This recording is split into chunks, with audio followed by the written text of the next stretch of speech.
So you navigate to the store, see the new Galaxy and think, yeah, this is the one that I really want, but if we're honest, last year's phone is almost the same phone, so why pay more, right?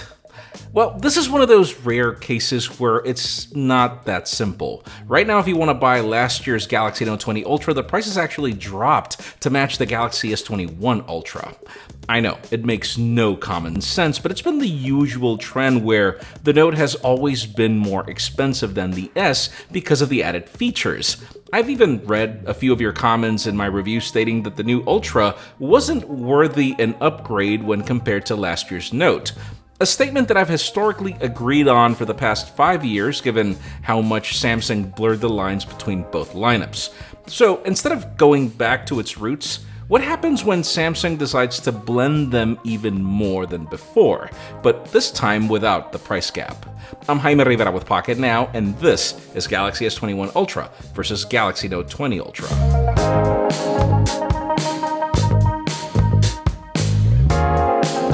If we're honest, this is the first time this comparison is even worth considering, which is the reason why I've never done one before. It's always been hard to objectively compare the Note to anything because the added capability simply made it a better phone. It's not until now that the Galaxy S gets a piece of the pie that this video makes sense, but let me just start by saying this might be the first comparison the Note will ever lose. A lot of the design cues that have separated these lineups remain since the Note has always been boxier than the S, almost to mimic the feel of a notepad. It was first to adopt the matte back that the S21 now borrows, which helps both of these phones look crazy elegant in the hand. Seriously, there is no way you'll go unnoticed if you carry either. Now, the glass is not completely free of smudges, but it does a far better job than most, and each carry the new Gorilla Glass Victus protecting both panels. The footprint of each is then more of a mixed bag where the Note is 2mm wider, but then the S21 is a hair taller and thicker, plus around 20 grams heavier. I mean, if I were to pick, I'd say that I prefer the looks of the contoured design of the S21 given how the camera hump protrudes less and is designed more to blend, while on the Note it's as if the massive stove was necessary evil. Now, the main difference in weight is that we have a larger battery on the S21, though you might not notice much of a difference in distribution.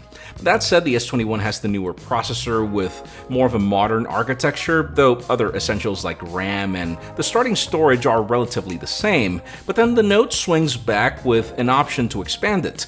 They both offer the same dual flavors of 5G, though the S21 has newer Wi-Fi and Bluetooth standards, and then other specifications like reverse wireless charging speeds and water resistance are pretty much comparable. Now, their displays are another spot where the S21 Ultra is superior.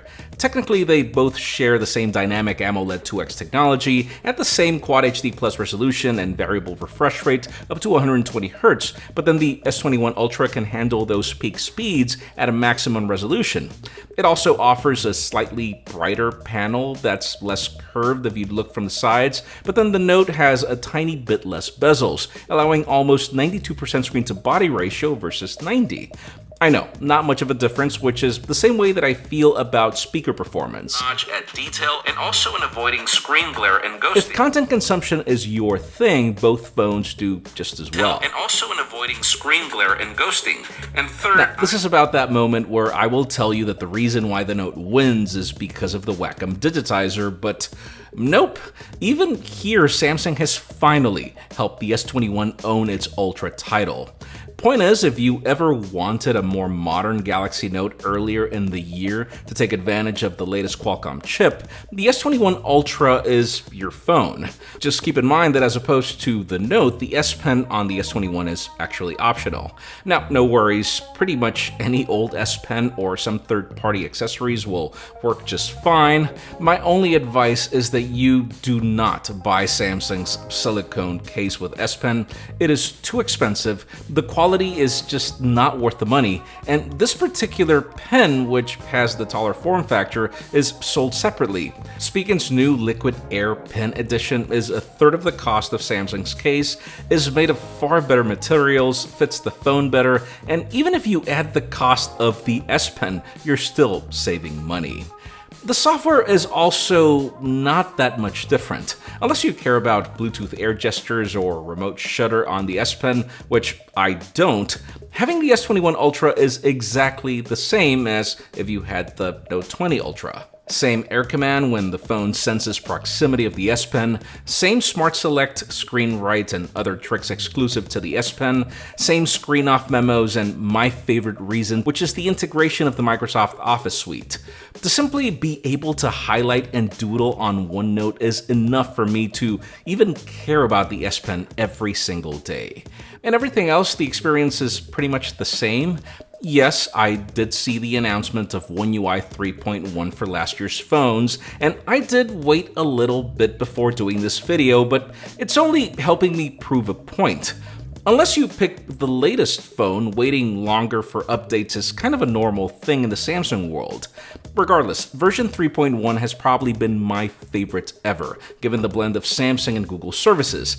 I'm seriously hoping that this update on the Note also allows for the Google feed on the left of the launcher, even if Samsung's free TV channels are pretty cool every now and then. Still, I don't think that any company does phablet software better than Samsung, with the Edge menus for quick shortcuts or app pairs for your favorite multitasking combos. As much as people complain about this not being stock Android, I still feel that if you want a Galaxy Note or the Note's functionality, Google's approach is not better than Samsung's when it comes to software.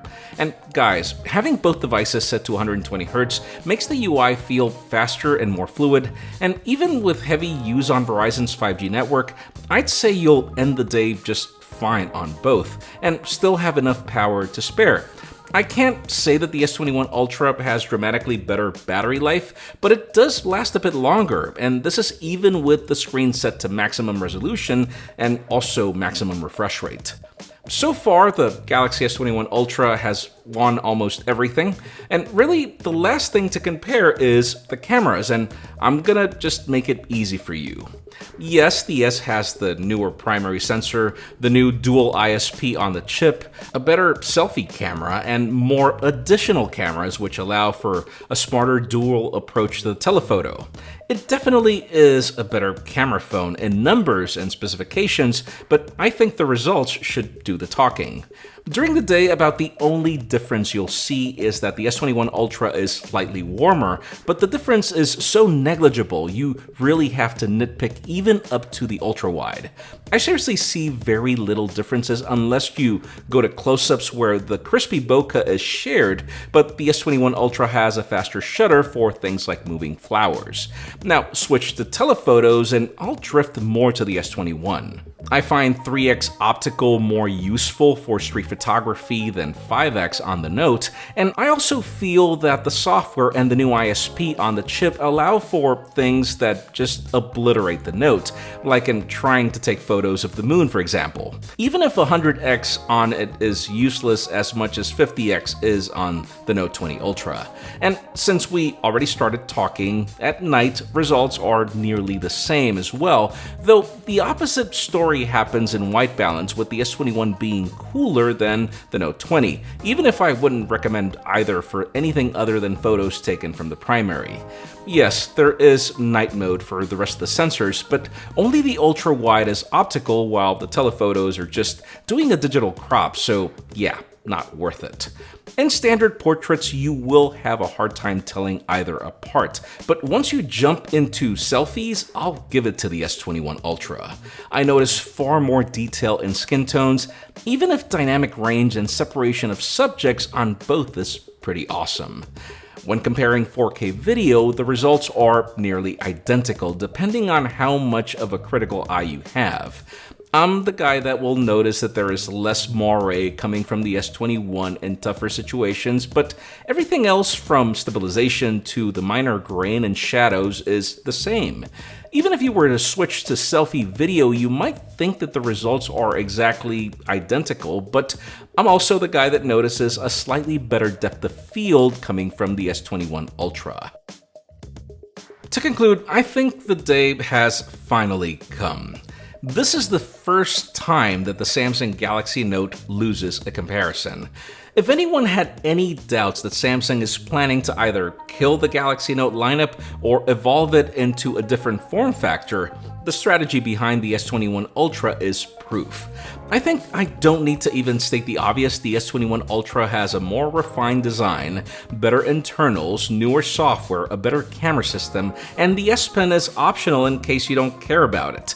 Once you consider the fact that both of these devices are priced almost the same right now, and that Samsung offers better trade-in deals for the S21, and it's as if the Note 20 Ultra was shot down by its own sibling just a couple of months later.